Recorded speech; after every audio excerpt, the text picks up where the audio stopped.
വിശുദ്ധ യോഹന്നാന്റെ സുവിശേഷം 10-ാം അധ്യായം 7 മുതൽ 16 വരെയുള്ള തിരുവചനങ്ങൾ. നല്ല ഇടയൻ. അതുകൊണ്ട് യേശു വീണ്ടും പറഞ്ഞു, സത്യം സത്യമായി ഞാൻ നിങ്ങളോട് പറയുന്നു, ഞാനാണ് ആടുകളുടെ വാതിൽ. എനിക്ക് മുൻപേ വന്നവരെല്ലാം കള്ളന്മാരും കവർച്ചക്കാരുമായിരുന്നു. ആടുകൾ അവരെ ശ്രവിച്ചില്ല. ഞാനാണ് വാതിൽ. എന്നിലൂടെ പ്രവേശിക്കുന്നവൻ രക്ഷ പ്രാപിക്കും. അവൻ അകത്തു വരികയും പുറത്തു പോവുകയും മേച്ചൽ സ്ഥലം കണ്ടെത്തുകയും ചെയ്യും. മോഷ്ടിക്കാനും കൊല്ലാനും നശിപ്പിക്കാനുമാണ് കള്ളൻ വരുന്നത്.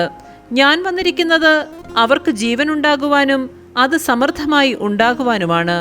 ഞാൻ നല്ല ഇടയനാണ്. നല്ല ഇടയൻ ആടുകൾക്ക് വേണ്ടി ജീവൻ അർപ്പിക്കുന്നു. ഇടയനല്ലാത്തവനും ആടുകൾ സ്വന്തമല്ലാത്തവനുമായ കൂലിക്കാരൻ ചെന്നായി വരുന്നത് കാണുമ്പോൾ ആടുകളെ ഉപേക്ഷിച്ച് ഓടിപ്പോകുന്നു.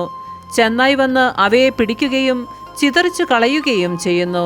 അവൻ ഓടിപ്പോകുന്നത് കൂലിക്കാരനായതുകൊണ്ടും ആടുകളെപ്പറ്റി താല്പര്യമില്ലാത്തതുകൊണ്ടുമാണ്. ഞാൻ നല്ല ഇടയനാണ്. പിതാവ് എന്നെയും ഞാൻ പിതാവിനെയും അറിയുന്നത് പോലെ ഞാൻ എനിക്കുള്ളവയെയും എനിക്കുള്ളവ എന്നെയും അറിയുന്നു. ആടുകൾക്ക് വേണ്ടി ഞാൻ ജീവൻ അർപ്പിക്കുന്നു. ഈ തൊഴുത്തിൽപ്പെടാത്ത മറ്റാടുകളും എനിക്കുണ്ട്. അവയെയും ഞാൻ കൊണ്ടുവരേണ്ടിയിരിക്കുന്നു.